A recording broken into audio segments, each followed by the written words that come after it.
down, it's like a seesaw. Right now, the first day behind it. Let's get them dope interviews and point of views. G-Wall, it's going down.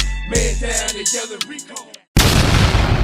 Yo, welcome to another dope episode of G-Wall Chronicles. It's your host, CEO E. Pesos.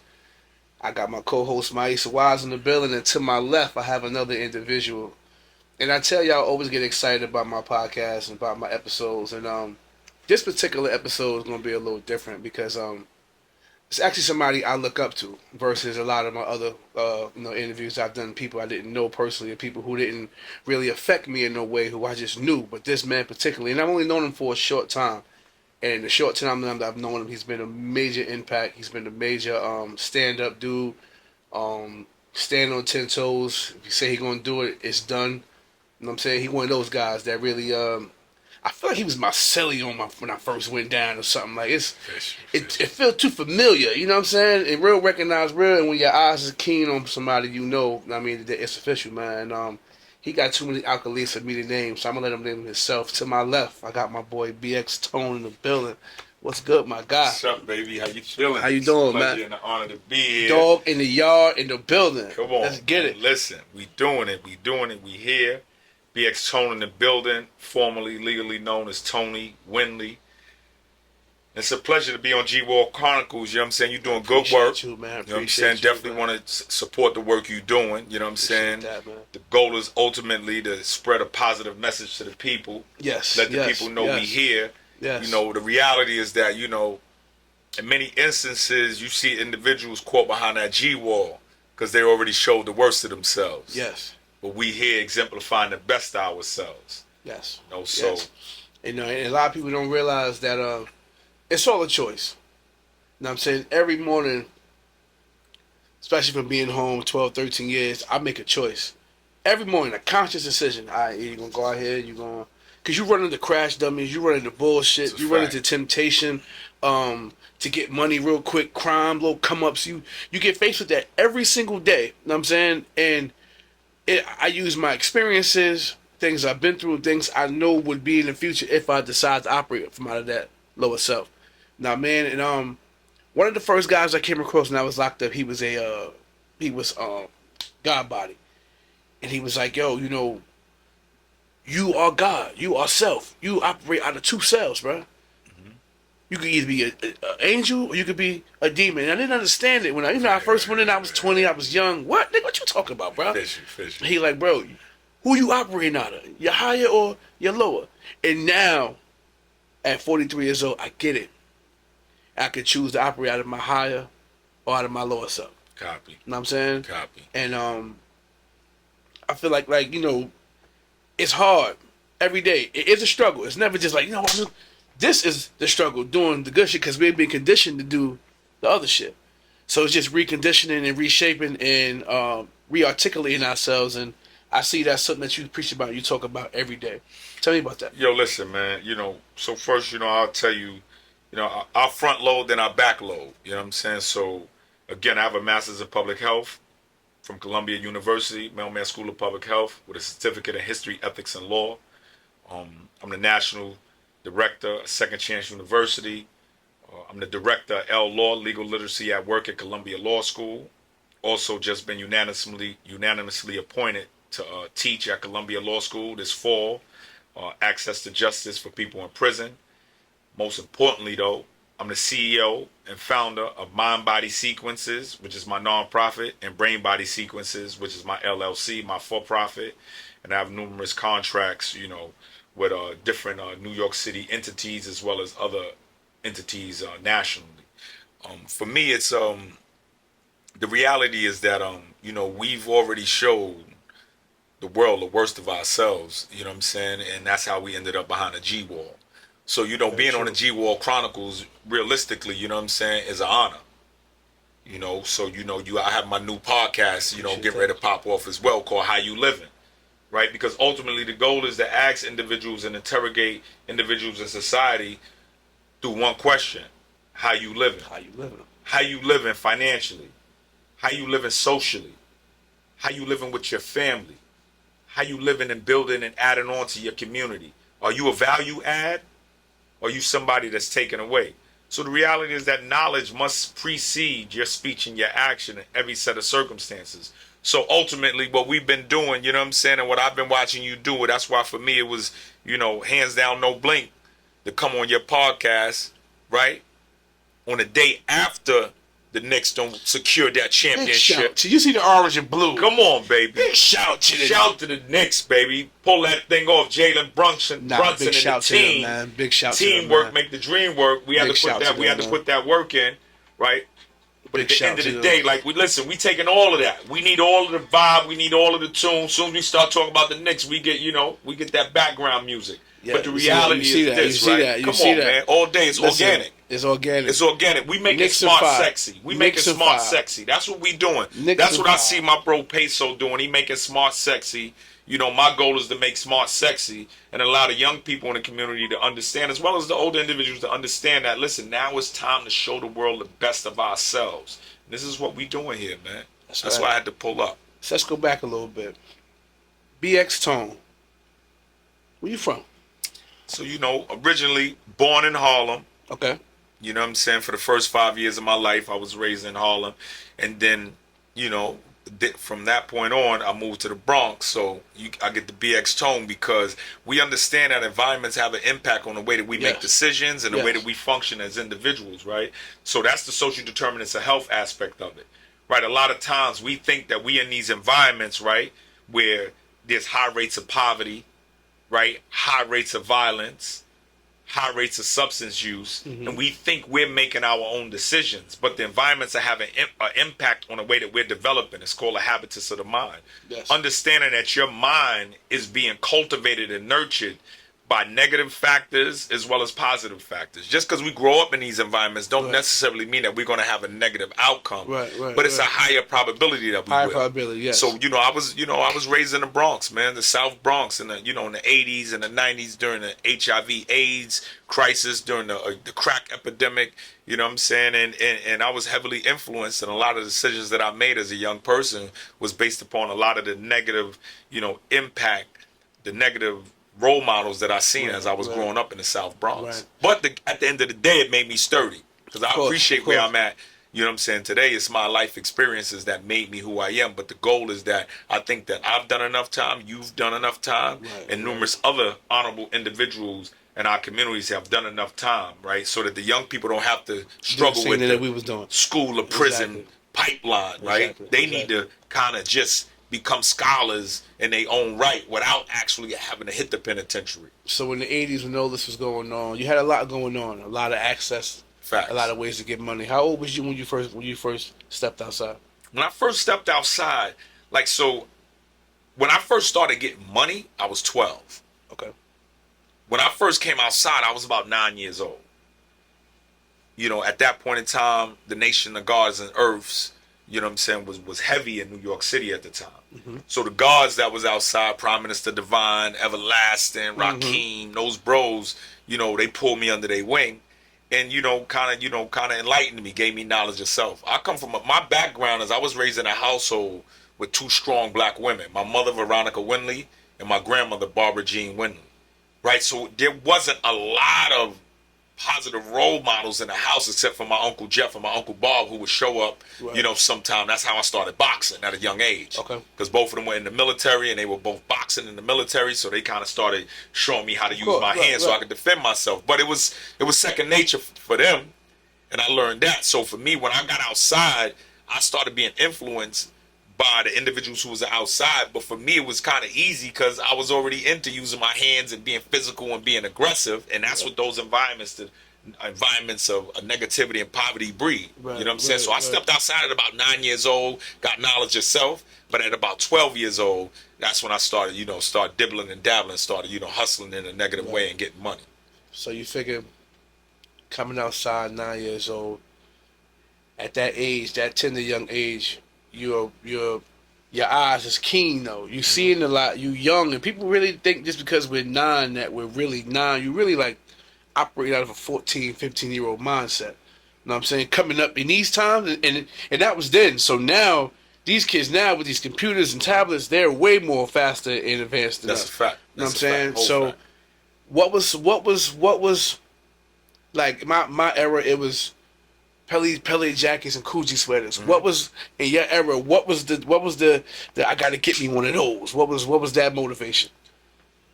So for me, I remember in like '86. I remember a time when we used to go over to they used to have a joint called the Rink out in Bergen County. Yes. Right? Yes. And we used yes. to, you wanted the 190E Benz, you know what I'm saying? You wanted a mink, you know what I'm saying? Because there was certain individuals, certain players that was in the game at the time, you had that was kind of exemplifying, Right. money, power, respect. I come from my community. I come from the Guy Fishers of the world. Okay. You understand what I'm saying? I come from the Al B's of the world. These are Bronx legends. You know what I'm saying? Yes. And then you had Pop Sick, which is my family. He was kind of at the top of it, but he was Harlem. You know what I'm saying? Primarily, but he had a heavy influence in the Bronx. You had Crusader Rob, right? So you had these, iconic, legendary figures, Stevie Cobb, Gary Gators of the world that come from my project. I come from Patterson Projects in the Bronx. Okay. You know what I'm saying? You had these individuals that they was coming through. They had the diamonds. They had the big rope chains. They had they had the Benzes. You know what I'm saying? The BMs, the Audis, kitted out and all of that stuff. You had all that. So those were the things. You had the Maximas, the kitted out Maximas and stuff like that. BBS's on them off. You better believe it. You know what I'm saying? So those were the things that as a young person, when I came outside, I was seeing these things. I'm watching. You had Red Apple Jack.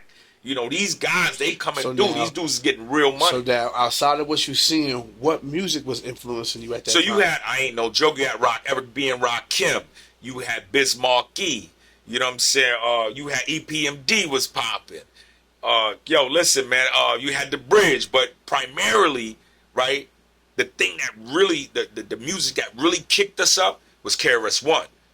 In '86, he dropped South Bronx, the South Bronx. So when you had that theme coming, we knew we was somebody. Right. So if individually you ain't know you was somebody. Right. Collectively as a community, you knew you was somebody. So now that music at that time was like a soundtrack. Better believe it. That's a fact. So now, Matt. So let's move forward. 2026. You see they soundtrack? I'm on 10 different drugs. I'm on 8 different perks. Like, see, so know what I'm saying? So check it. So you got a few different soundtracks that's functioning, right? So what we want to do now is we want to begin to now parse and break down the different demographics of people, the different groups of people. Okay. Right. So you have one soundtrack that's saying, I'm a drug addicted millionaire, right? I'm on 10 different drugs. Mm-hmm. And then you got my bro Joe. Nothing can stop me. I'm all the way up. You know what I'm saying? So you got dudes that's going all the way up. Mm-hmm. Then you got my boy Frenchie coming about that's dropping ever since you left me. You know what I'm saying? Right, I got more money, more cars, more dough, more. You know what I'm saying? So you got different soundtracks operating for different groups of individuals because you have a lot of individuals who they sipping lean, right? And then then you got a silent group of individuals who they eating a little something, they doing what they do, and they ain't even using. Right, but so what you see, and this is something that's typical inside of American society, right? Especially when it comes to the African American male, female, is that what's exemplified more is the negative, stereotypical. It ain't never what it is. Always what it look like. View of who we are. Right. Right. The individuals who may not be heavily indulgent, that's not exemplified, but you have that group. Right. That group of young millionaires that's on the opposite side. I mean, look, if you think about it, you got individuals right now, big up to, you know what I'm saying, John Hope Bryant, big up to Wall Street Trapper, big up to a lot of individuals that you seeing that's talking that money talk for real and living it. Right. But then on the opposite side, you have the other thing that's exemplified. So for me, it's like, I think the work that I'm doing with How You Live in podcasts, you know what I'm saying, with the work I'm doing at Columbia Law School, you know what I'm saying, with the work that me and Pete doing on Dog in the Yard podcast, is to exemplify individuals like yourself, G-Wall Chronicles, who are actually functioning on opposite side of the spectrum to show the world that counter narrative. Right, We right. here making smart sexy. That's what we doing. We can make those decisions and You still better look, and believe still, it. and still look good doing so. You better believe it. And that's the thing. Like, we don't. I pulled up on a dude yesterday. It was 89 degrees yesterday. A dude outside with a black hoodie on, sweatpants, and a pool icy on. I said, young man. What the, brother? What's up, yo? I'm outside, man. If it's that deep, don't come outside till nighttime. Go take that hot ass mask off your damn face. Like, it's a different time in society with our youth right now, and doing what we do as far as like going to these prisons and speaking to the youth and these programs that we implement. Who do you feel is the group that needed the most as far as age group? The juvenile jails, which is like basically 8 to 17. Then you got the middle-aged guys, our 18 to, let's say, 27-year-olds, and then our 30 and ups. So for me, right, my particular view on that is the 18 to 27. Okay. Right? And just to kind of just dial it back real quick, you know, the young bro with the hoodie on, with the mask on and all that, that's mental health. Right? So sometimes it's easy to say, yo, come out at nighttime. But he's struggling with something different. Right, and that's why he's functioning in that space. Not to mention, he's reaffirmed by cultural narratives that that's all right to do that. That's the thing right now. Right, that it's cool to do that. So he need more people like yourself to walk up on him and say, "Hey, listen, let's talk. Hey, what's up? Right, yo, come here, let's hang out. Yo, what's happening? What's the matter?" See, that's the thing, right? The human condition is always in a state of conflict, and that's just evidentially supported. Right. Right? So because it's always in a state of conflict, right? It's people always doing things that work against their own self-interest. Yes. Right? And remember, always, when I use the word always, is subjective, right? Because nothing is always, nothing is never, and nothing is absolute. Right. So there's always exceptions to the rule. Right, exactly. Right? But the reality is this. Because we're in a state of conflict, and what do I mean by that? I'll give you an example. Is that, right? How many people we know struggling with sugar diabetes? And they still go get the soda.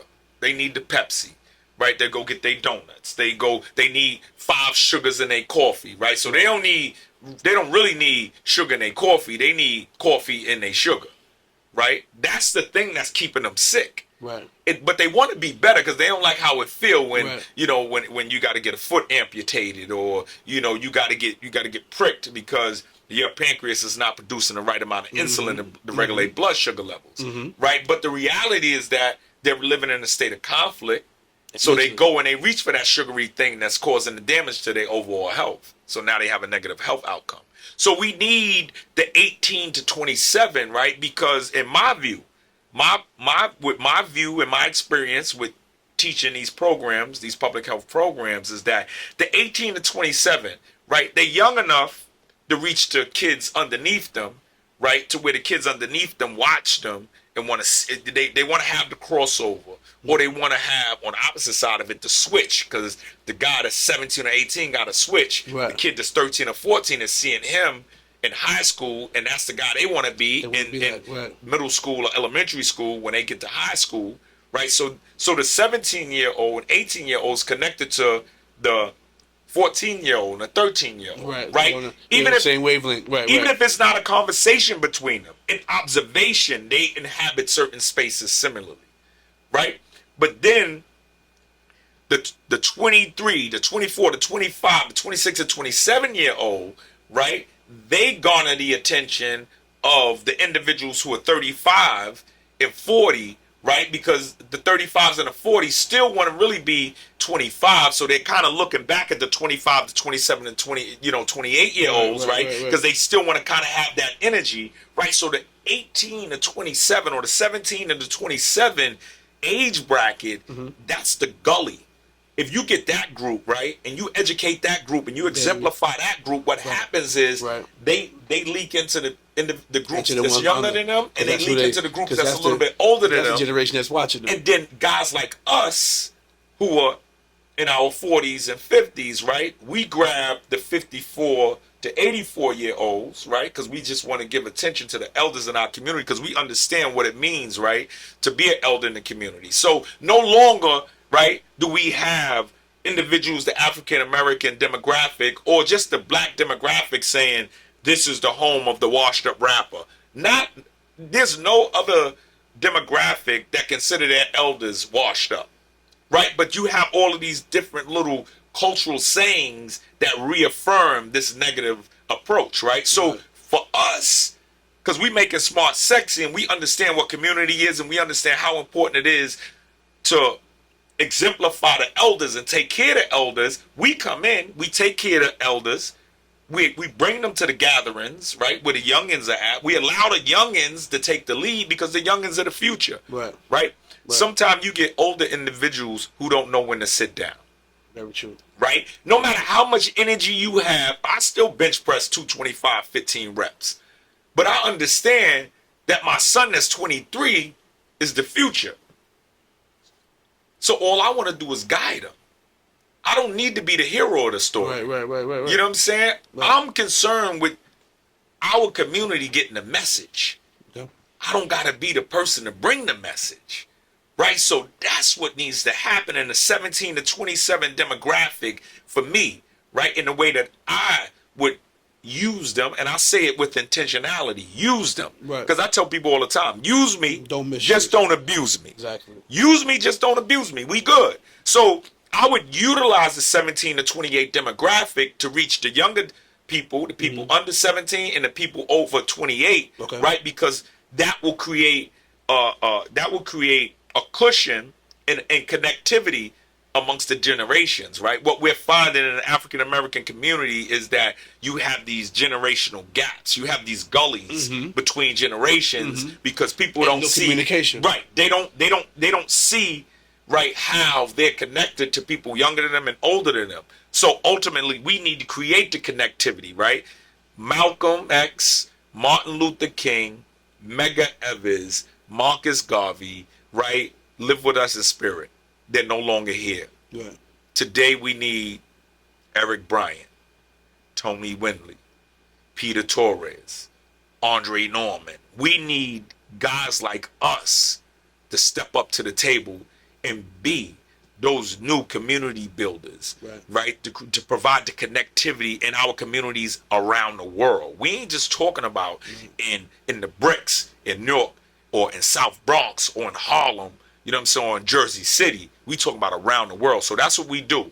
You know what I'm saying? And we inside and out. You know it. Because prison is universal. Come on, baby. It's a jail in every city. Compton, California. You know what I'm saying? World. Come on, baby. We in the prisons and out the prisons. We understand that everybody is valuable. G-War Chronicles, no more invisible population. Anybody behind the wall, anybody that was behind the wall, and anybody who never been behind the wall, we're going to include them because we understand that community has a variety of different facets to it. So we're going to build it in a proper way. That's what the fuck I'm talking about. So let me ask you this. How old was you when you first had handcuffs on? When I first got the cuffs put on me, I was 14. 14 years old. 14 years old, in Patterson Projects. Had, you know what I'm saying, getting money. Boom. And I had a worker hustling for me. At 14? At 14. I had a worker hustling for me. I would give him a 500 pack. Okay. You know what I'm saying? Boom. Of Knicks. You know what I'm saying? Boom. He was selling work. He get $100 off the pack. Boom. He give me $400 back. I was sitting on the bench, chilling with a little female friend. Had the music playing. Boom. And we used to say, "Bajando, bajando, bajando." That mean the police was coming down because in the back park on the second side of Patterson, it was a hill where they would come off of 3rd Avenue by Giovanni's pizza shop. Okay. But they would drive into the project. So you can see him, right? You see him. Yeah, you can see him. So we say, "Bajando, bajando." That mean the police is coming down. Okay. My worker throws his pack and walks off. I'm sitting there talking to my female friend, vibing. The police pull up. Boom. They jump out. And it was at nighttime, so they got the flashlight. They looking around. Boom, boom, boom, boom. I'm sitting there. I'm playing music. I see them pick something up.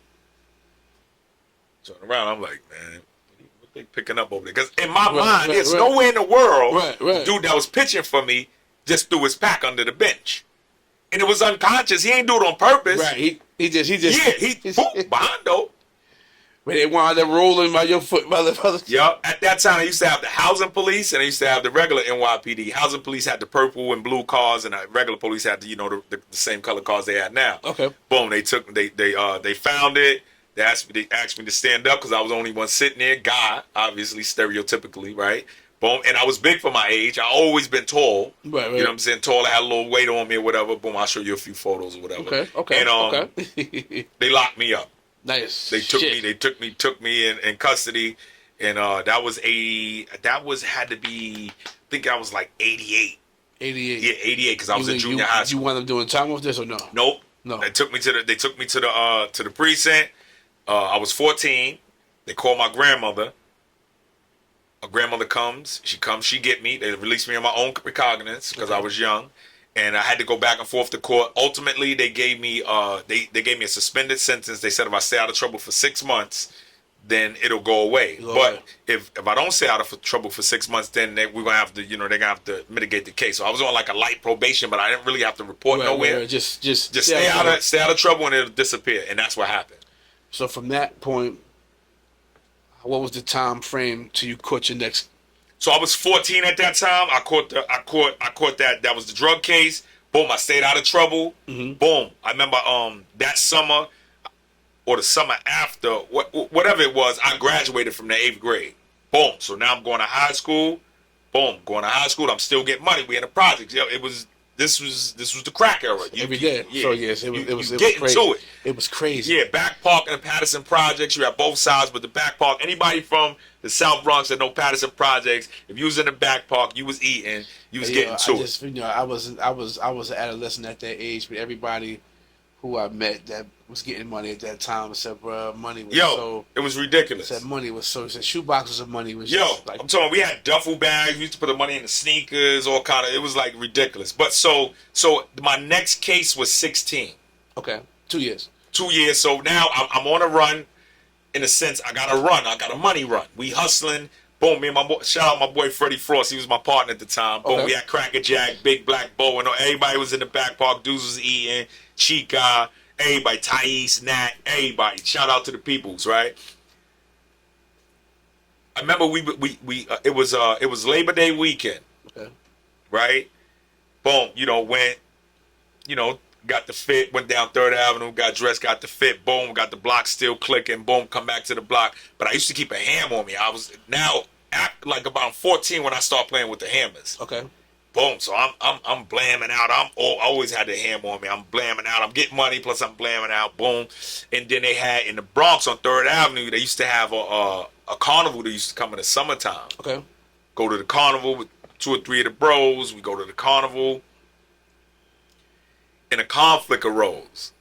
Right? And it's crazy because chick was looking at me. I look back at her, say hello, but I don't realize that it's him and his boys are like walking behind the chicks. Boom, the dude stops. He's like, yo, bro, that's my girl, whatever. Some young stuff, kiddie stuff or whatever. Like, man, go ahead, man.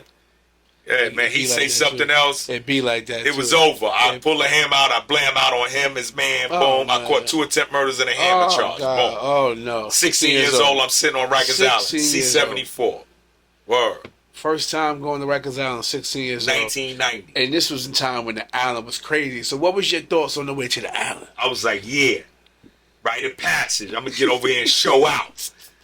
Word. I'm like, yeah, this is what I've been waiting for. This is what I've been waiting for. It's crazy. And that's what I'm talking about psychologically. We spoke earlier. earlier. I've been waiting for. Yeah, we talk about the social determinants of health and the habitus of the mind. Right. Prime Minister Devine was one of my enlighteners. Everlasting was one of my enlighteners. Rakeem was one of my enlighteners. All of the guards all went through the island. I could box already, but messing with Everlasting, he showed me the 52 blocks. So I knew how to play with my hands. You knew all the... I knew all of that. Right, okay. And all of them had been to Rikers Island and survived it up top. So now when I'm going to Rikers Island, I'm like, I got to follow suit. I'm going to the island. It's lit. I'm nervous, though. Don't get it twisted. Right. But I'm still like, washing anything. As soon as I get there, I'm washing some shit. And at the time, right? And anybody that remember the island back then, we had the borough wars. It was Brooklyn and it was Bronx. And Queens rolled with Brooklyn, and Harlem rolled with the Bronx. Oh, well, the Bronx. Okay. But Brooklyn and Bronx was like the two powerhouses. Okay. You know what I'm saying? Okay. Boom. So I'm like, as soon as I got to the Allen, that's what it was. So they had, shout out to Rikers Island in the 90s. Dudes knew what it was, right? You had March 7 was orientation. Okay. Right? So you stay there for a week or so, and then you go to March 8. One side of March 8 was Queens, and the Far Rockaway dudes kind of had Queens, kind of had the Queens side. You know what I'm saying? You had Slaughter, bunch of other dudes. Then you had the other side of March 8 was the Brooklyn dudes.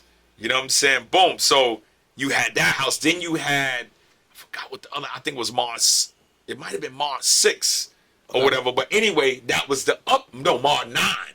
March 9 was the Uptown house where you had the Harlem dudes, my man Sunshine and Will and them, and then you had, Four Up and all that, where you had my boy John Rambo. Right. You know what I'm saying? Right. You had that was when you had the Deceps running around. Yeah, that was the Brooklyn dude. Big shout, to Fort Greene, Clinton Hills. That's a fact. Come Sheepshead on, Ralph Bay. Low and all of the bros. That's a fact. Yeah, all the low lives out there, all the Deceps out there. But you had that war going on. Right. This is before the B's and C's came on. No, it was just the boroughs. Right. It was the boroughs. You got to the Allen, wherever you was from, that's what you rep. Get to it. Boom. So it was like that. So when I got to the Allen, I'm like, what? Let's go. You know what I'm saying? And it was like, it was C-74, Adolescents at War. Let's get to it. Show up, show out. It don't even matter. That was the time when dudes were still going to the mess hall. After a while, they got it where they shut the mess halls down. But I'm talking about houses popping off on each other in the hallway.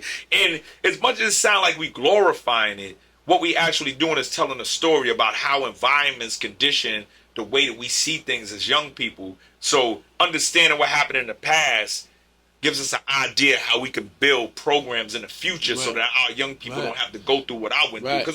Because again, as much as I'm talking about it, like I embrace my experience. Right. I'm not promoting it. I'm not promoting the violence. I'm just telling you what I've been through. Right.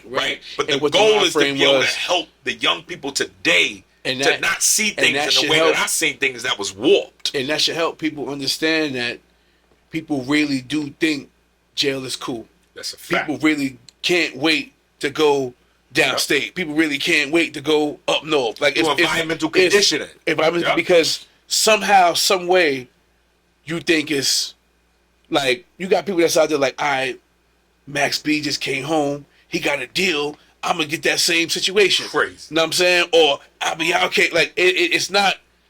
Don't be fooled and think that you got to go to jail to get a deal, or they see the celebration and they see the words on the screen 8 years later, 15 years later. That's 15 years. That's a fact. That's 25 years. It's something you never get back. I tell people this today. I'll give you my money and not a lot of it. Let's be clear. Mm-hmm. But I'm damn sure not giving you my time. Because my money I can make over. Your time. My time I can never get that. The time that I'm sitting here spending with you, right? I can never get back. And that's why it's so valuable. But that's how I look at you and how I respect you and honor you, that I show up and I show out and I give you my time because you're worthy of it. You know what I'm saying? And people don't understand that time is, I never see 2004, 5, 6, 7, 8, 9, 10.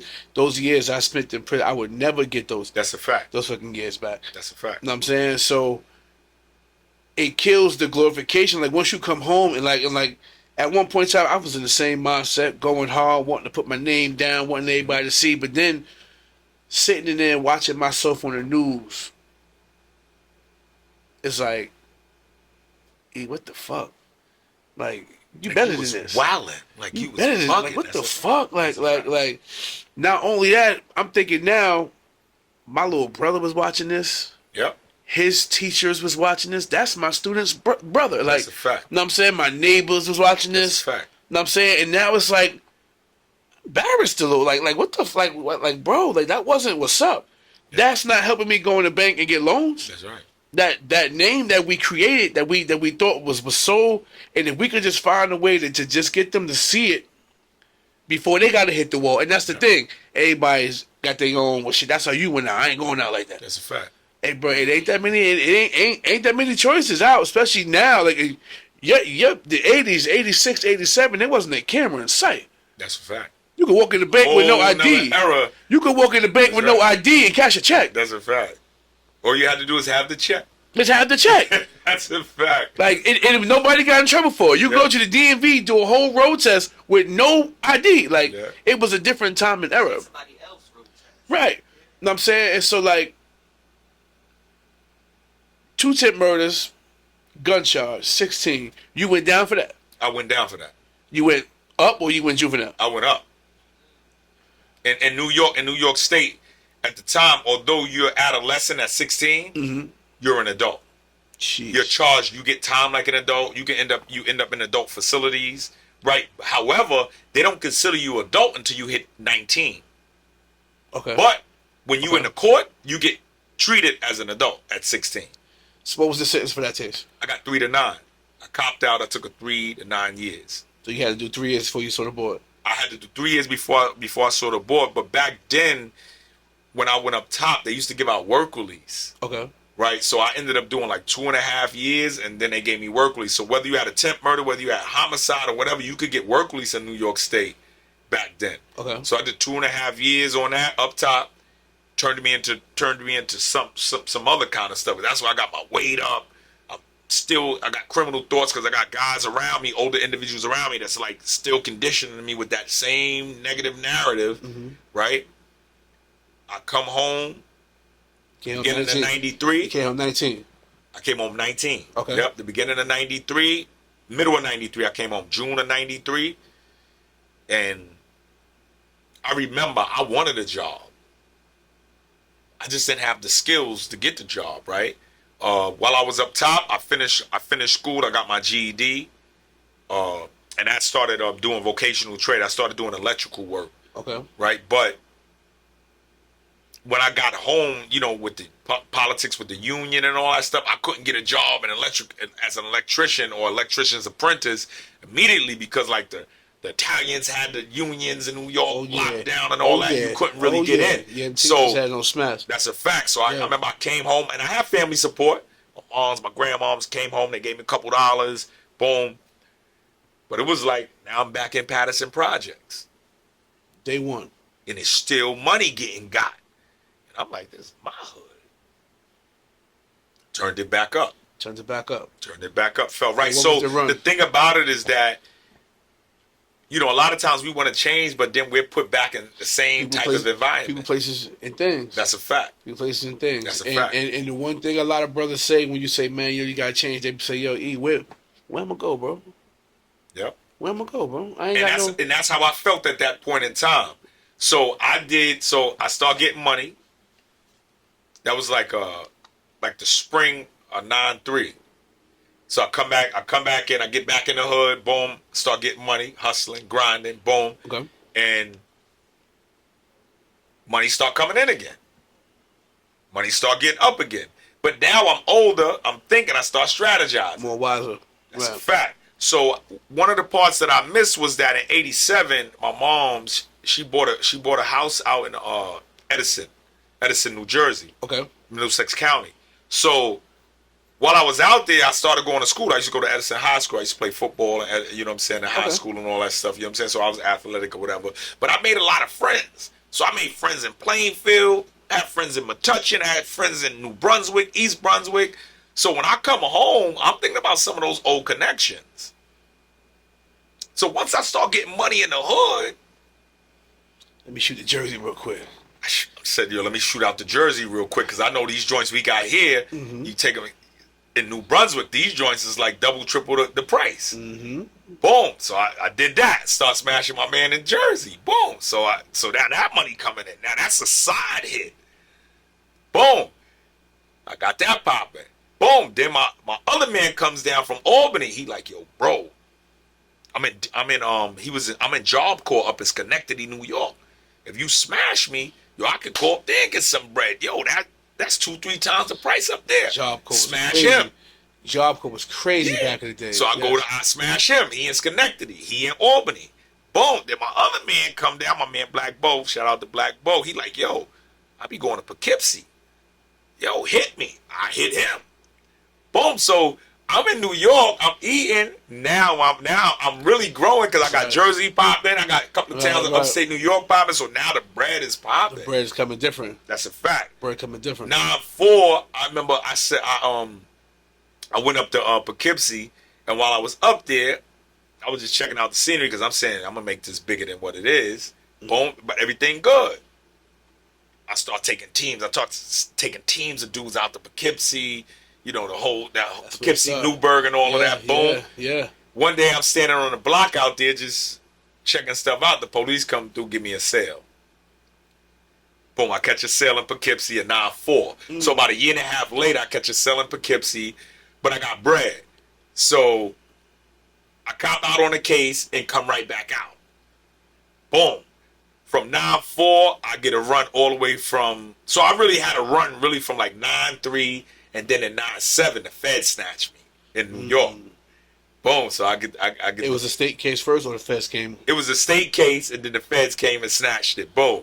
So I end up. So I'm there. The time is looking crazy.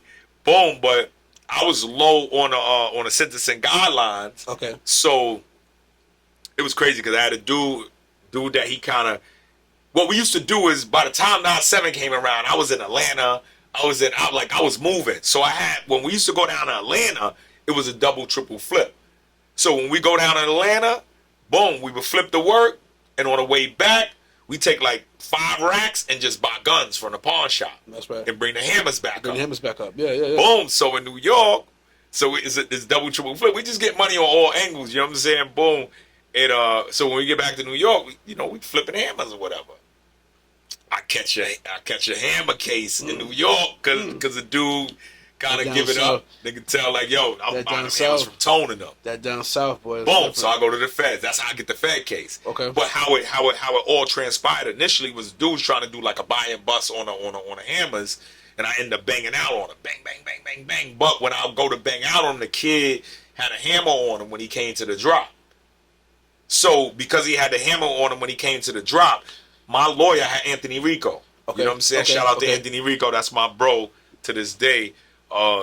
He ended up getting charges dropped where I ended up copping out to 922 G. He wasn't supposed to have no hammer. Exactly. Or whatever. Okay. Boom. Felon in possession of a firearm. Okay. Boom. But it was crazy because how he proved it was because when we went to the drop, it turned into a shootout. So I had the North Face on. I had a bullet hole in my North Face, and I had the Gore-Tex Vask. Boom. So I had like a bullet hole in my vest because it got crazy. I didn't get hit. Right. But it was bullet holes in my coat. It was bullet grazes on my boots or whatever. So he ended up getting the charges reduced, saying like, yo, this is what took place. I got his coat as evidence. I got his boots as evidence. If he was setting it up, he supposed to go unarmed. Right. So I ended up copping out to 922 G, felon in possession of a firearm. I took 46 months in the Feds. Okay. Boom. I went and did my Fed time. Boom. So in the federal, now I'm in the federal system. Boom, boom, boom, boom, boom, moving around. Boom. Still on it on guerrilla time. You know what I'm saying? Boom. So you did 4 years in the Feds, right? Less than 4 years. I had 46 months. Less than 4 in the 3 years, 10 months in the Feds. So now you connected with people from all different states.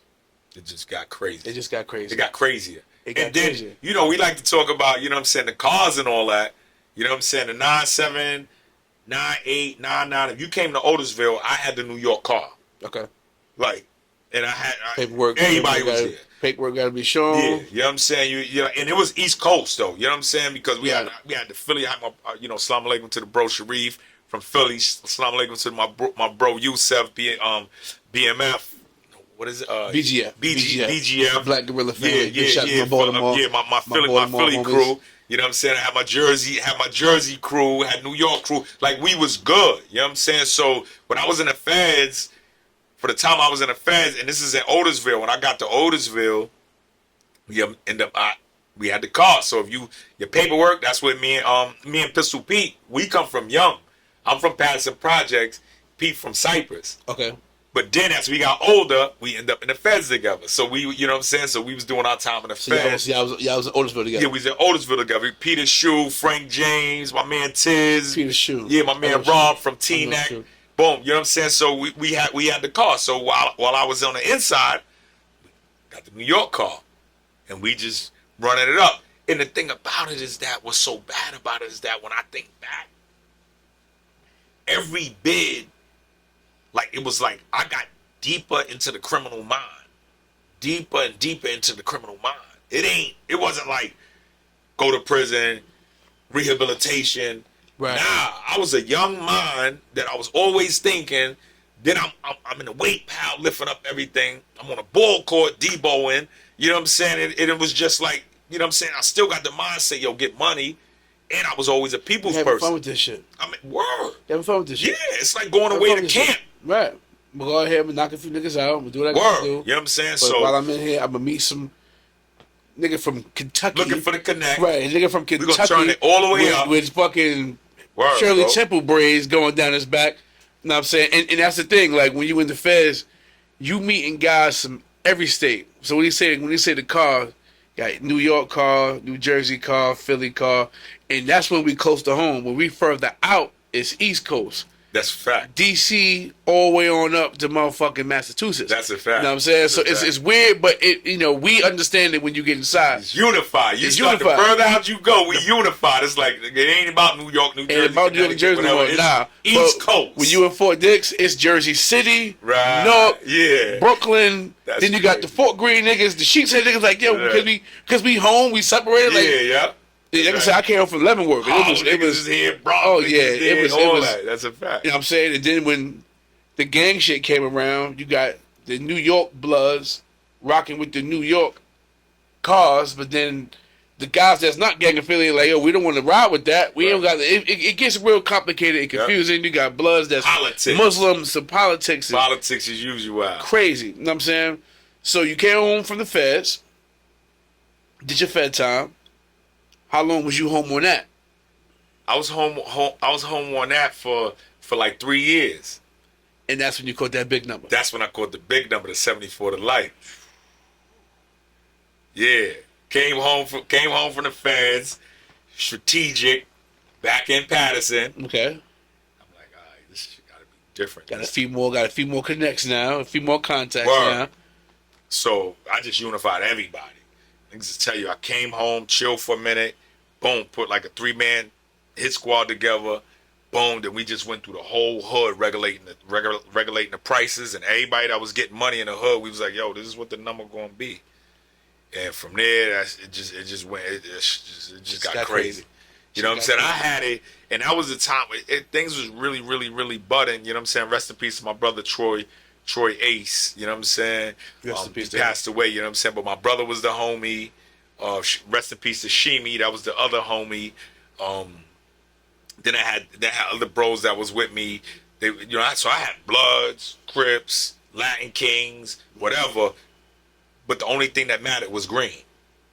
You know what I'm saying? Boom, get this money. We gotta get this money. So we had the BX shut down. You know what I'm saying, in my area, whatever. Because you know what I'm saying, you got Patterson, Marhaven, Mitchell's, Melrose, all of that. Boom, and Melrose was a little bit more separate. Mitchell's was a little bit more separate, but it was all, we just kind of just moved around in that whole area. Right. Boom. Then I had Harlem. You know what I'm saying? Certain areas in Harlem. And then, then all the out of town stuff was still popping crazy. And So shit was just good. it was just real good, you know what I'm saying? But it was real bad. So Boom. the 74-year case, that was a drug case? Yeah, it was drugs, bodies, attempts, guns, everything. They was building the case on you for a couple of years. Yeah, I had a dude. It was this agent called his name was Wilfred Pinkney. He said he traveled and followed me for 2 years. A lot of times I used to get away from him or whatever, but he just watched me and became tone for 2 years because he needed to pin me down. Like, so he couldn't catch me with nothing. He couldn't catch me in certain situations. He said I was real aloof, but he testified against me at trial. Ultimately, my trial had 61 count indictment. I had 19 co-defendants. 61 count indictment. Yeah, I had 19 Sheesh. co-defendants. 61 count indictment. Had 19 co-defendants. For each faction was part of that. And bro, them conspiracy counts are no joke. Our Blue trial had 61 felony counts. Mm-hmm. I blew trial to 4 counts. I was on trial for 3 months. Conspiracy. But my case was solely on wiretaps. They never caught me with no money. They never caught none of the cars they was trying to confiscate. They never caught nothing. Jewelry, nothing. When they got me, they got me. They didn't get nothing. And it was like, this is the guy. I blew trial to them 4 conspiracy counts. I got Conspiracy count. 20 to life, 20 to life, 15 to life, 15 to life. And then it was 4 misdemeanors. I got a year. That's how I ended up with the 74 to life. So when you was And they going ran. through, Go ahead. when you was going through all this, because this is something bigger now. You had a different age, different mindset. What was different now from that last case compared to that first case, mindset wise? Yo, that's a great question, bro. Because when I'm sitting there fighting that trial, that was the first that case. They denied me bail. No, they gave me bail. Okay. But they want surety. And because my phones was tapped, I didn't know that I didn't know they were listening to me for one of my co-defendants, right? So it all started with, you know what I'm saying? Shout out to Brandy. Brandy kept it 100. Brandy got caught with a like thing was like a half a brick in the cab. And then she called me. Talking to Brandy, and she just like, yo, just don't shit on me, Tone. Everything's good. I'm like, yo, don't worry about it. Just have your father call me. I'm gonna give him the money. We're gonna bail you out. Right. They go to bail Brandy out, and they're like, we need a surety hearing. We need to know where the money came from. They're listening to my calls though. At the time, I don't know that the phones is tapped. Damn. Right. And that's worse than wanting property. Right. They want to know where this money. We need certain. We need. That's right. Sequential bills. That's right. Yes. So now when I bring that up because when they bring me in, when they round the whole crew up, and they finally get boom, they want I had $1 million bail. They want a surety. So ultimately, I ended up having to sit up for trial because I couldn't prove whatever money I was bringing. I couldn't prove like, yo, this money is legit. Right. So what was different was that I never had kids before.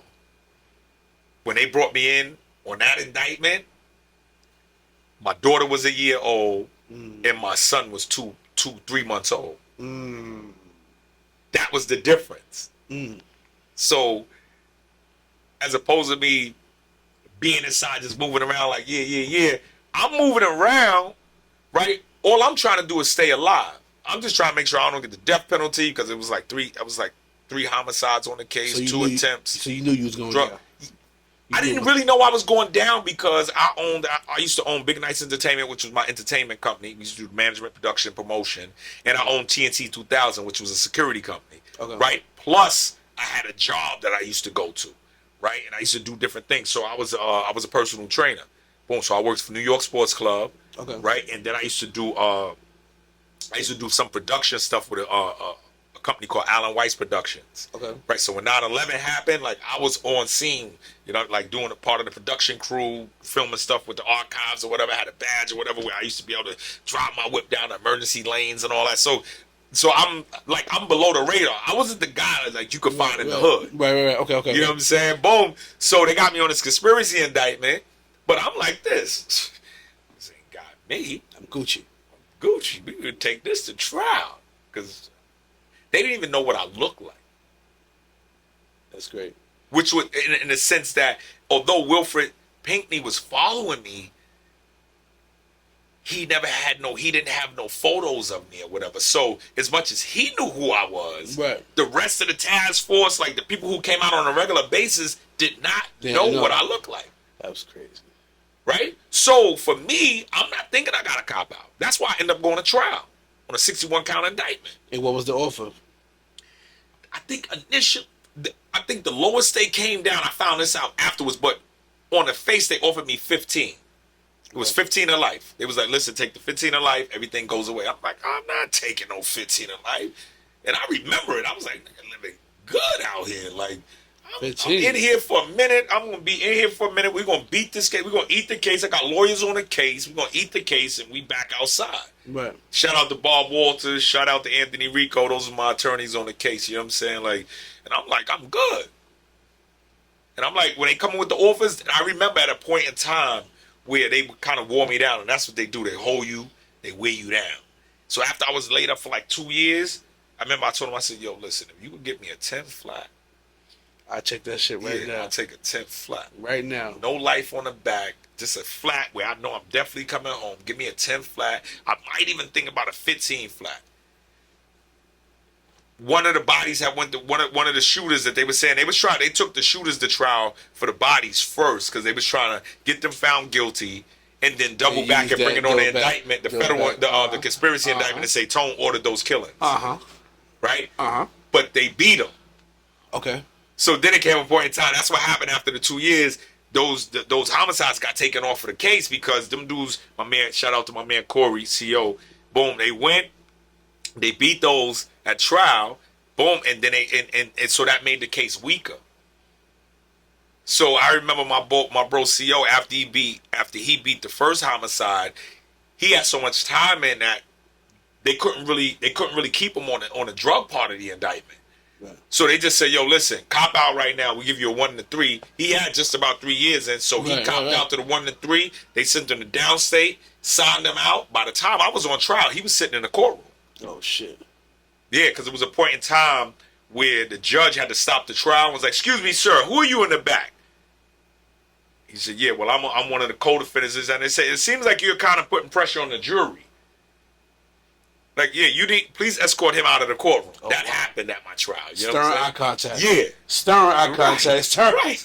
On the witnesses. Everybody get on the stand, he like this. And he's and CO's like 6'4", like 300 pounds. So he like,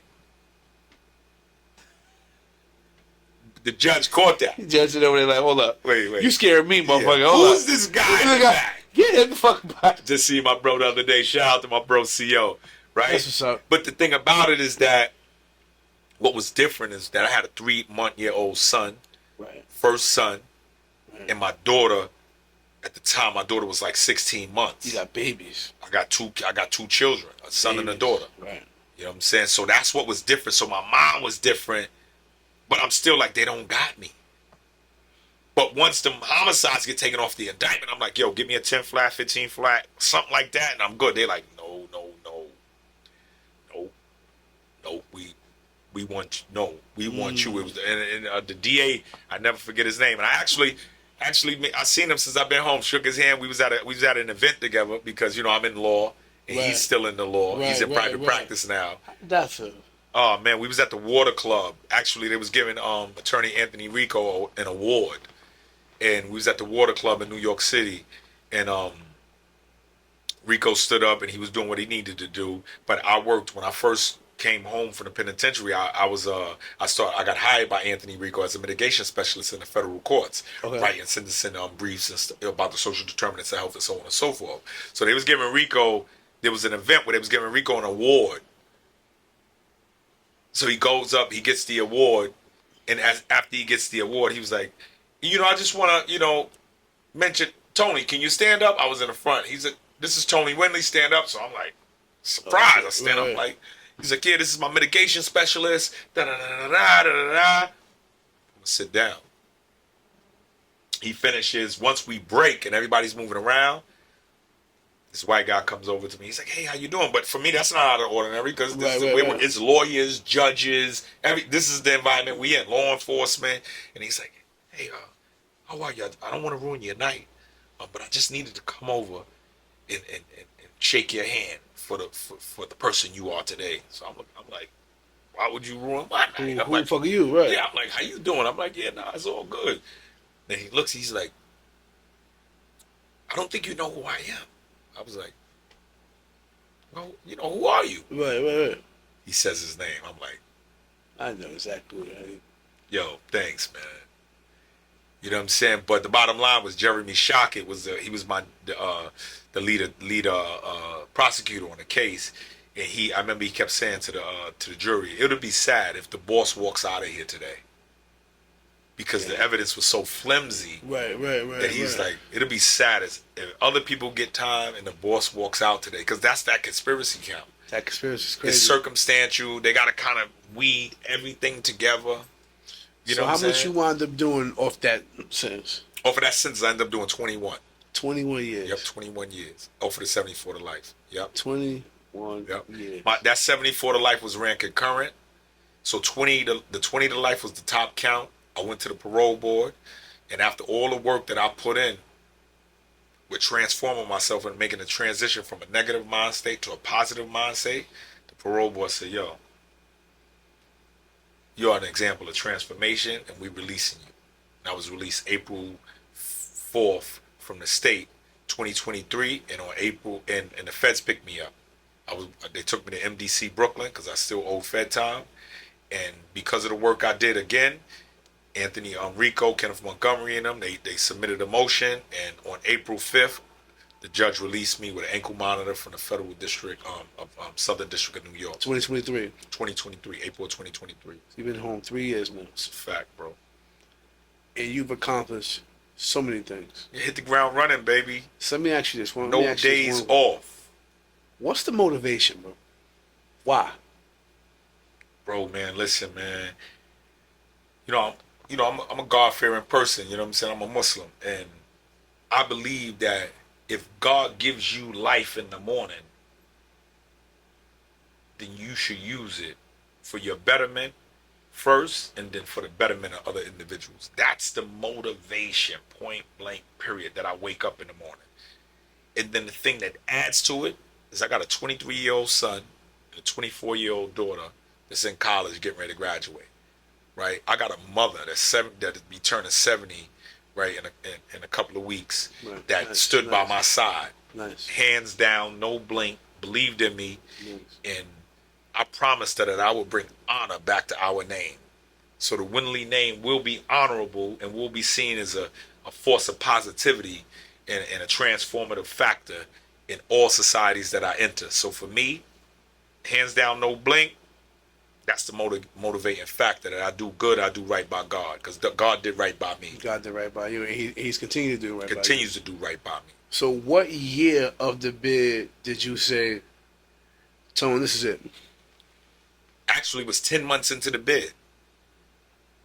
The thought came.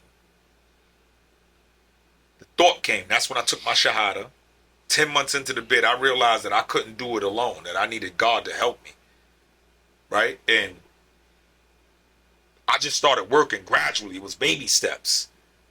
But it was 10 months into the bid when I took Shahada. But it was about 5 years into the bid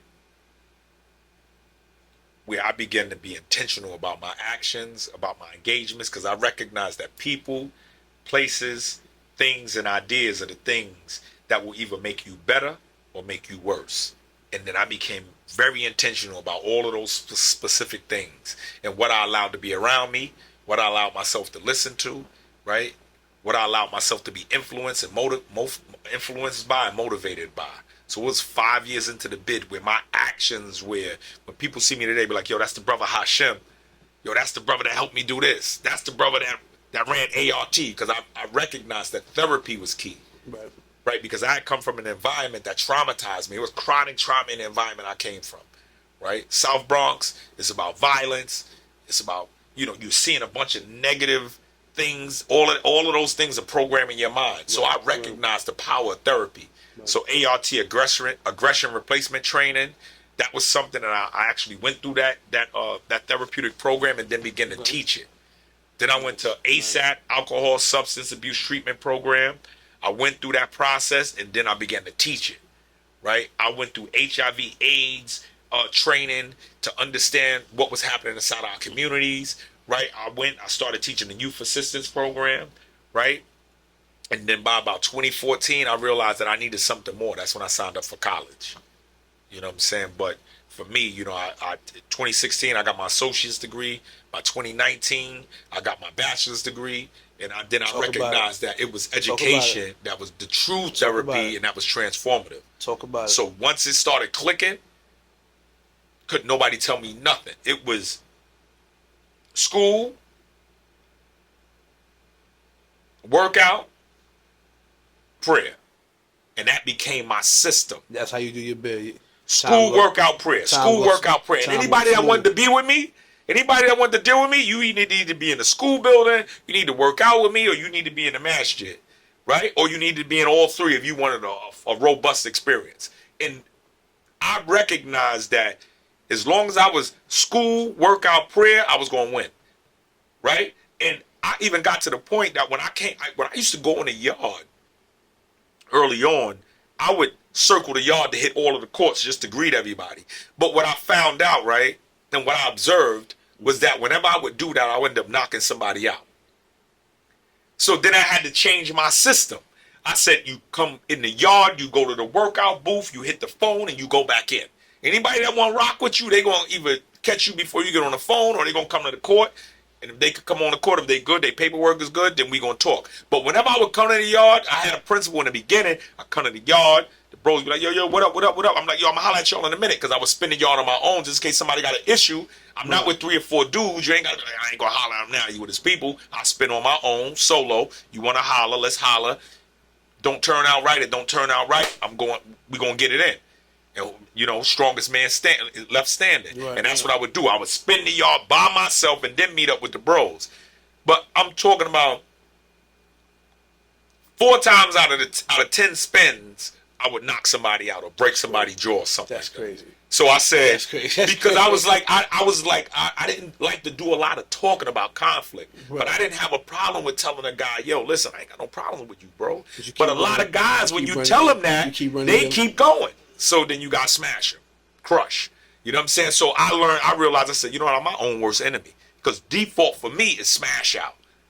So I created another system. Yard door to the weight court, workout, get on the phone. Get up out of there.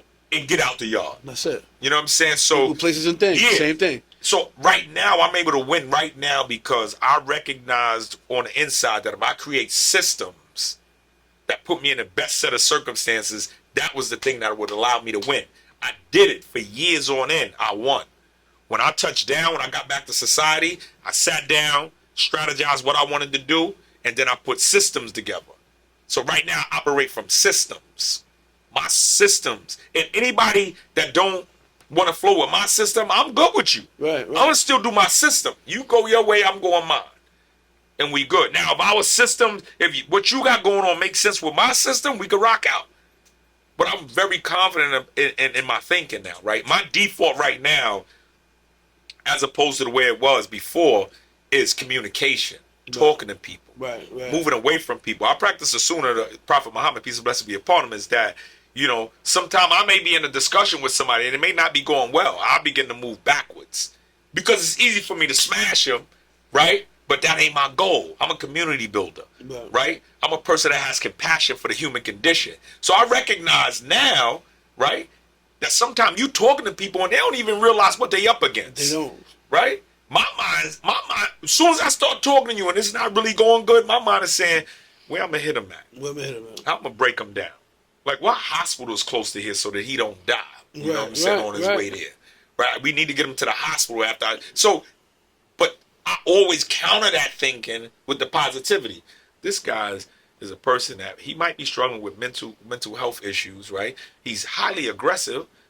I don't want none of that smoke. I'm going to start moving backwards. Yo, bro, listen now. What you saying, it kind of makes sense to him. I don't add that part in it. That's the parenthetical in my head. Yo, bro, what you saying? Yo, I get it. You know what I'm saying? But I got it right now. I got something I got to take care of. But, yo, if you need to talk to me again, just kind of reach out. And I'm moving in another direction, baby. You got to think for dudes. Yeah. You really have to think for people. And that's how I function today, right? But that's because I have compassion for the human condition, right? And when I was young, I didn't really understand the human condition. So for me, it was like, this guy's posing a threat, smash time, I'm out of here. Now, you know what I'm saying? It ain't like that. I want to build a community. I want to help the community. I want to bring people together, right? And again, I want to show the world the best of me and my people. You know what I'm saying? As much as possible. So let me ask you this question.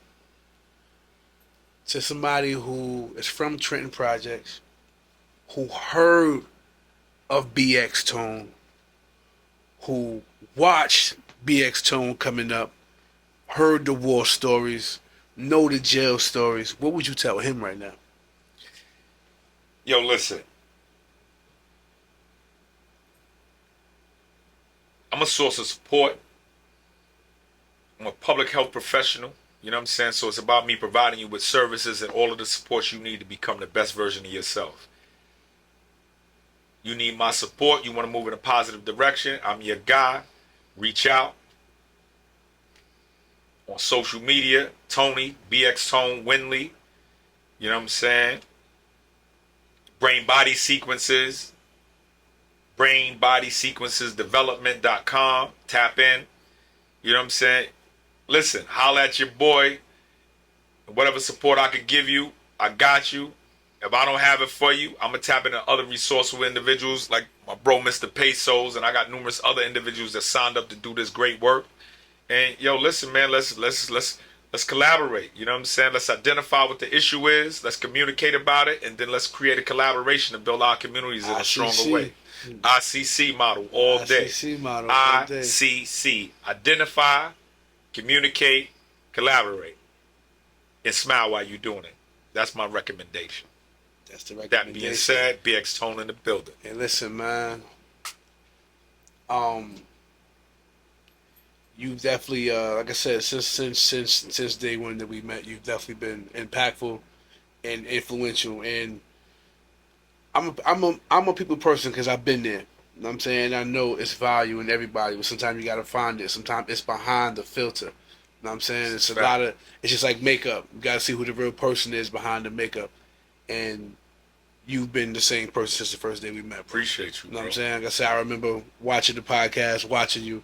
You know what I'm saying to myself, yo, I mean, yo, bro, I felt your energy through the TV before I even met you. You know what I'm saying? That's what I'm talking about. And then from the first handshake, it's been, you know what I mean? It's been solid. And I have no problem giving somebody their flowers. I'm proud of you. Vice versa. You know what I'm saying? I'm happy for you in your transition. You're definitely a role model. You're somebody to be followed. You know what I'm saying? It's not easy coming from where we come from, doing the amount of time that you did. You know what I'm saying? Do you stay with shower shoes in the shower? Nope. Okay, cool. You know what I'm saying? I still do sometimes. You know what I'm saying? But you know, we all have our things that we deal with. You know what I mean? Right. And just to see your walk, to see how you do. For me, like I said, I've been behind the wall, the prison with you, on this side of the glass, and even going to the law school program with you and seeing you in that aspect. I'm just sitting back like, this motherfucker, yo. This motherfucker, yo. Like, know what I'm Space saying? and Like, opportunity. yeah, like, and then just being inside the club scene with you, and it's all work. And just like I told one of the youngest when we was in South Governor, I said, if I was locked up with you, I came home, and now I'm in here on this side with you. What does that tell you? I give a fuck. That's a fact. I give a fuck. That's a whole fact. That's right. I give a fuck.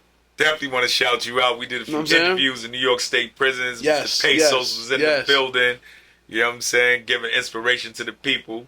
I appreciate that, man. Big shout to Norm, man. Big shout to the guy, man. Shout out to Second Chance University, my bro Andre Norman. Man. Big shout my bro, to Dre, my man. co-host on Dog in the Yard, Pistol Pete. You know what I'm saying? We here, we in the building. Yo, listen, let's keep doing the work, man. Let's keep doing the work. That's it, man. This your boy E Pesos. It's another episode of G War Chronicles. You know the shit, your boy Pesos, your man BX Tone, my ace on the boards. We here. This is how we gonna do it. Peace.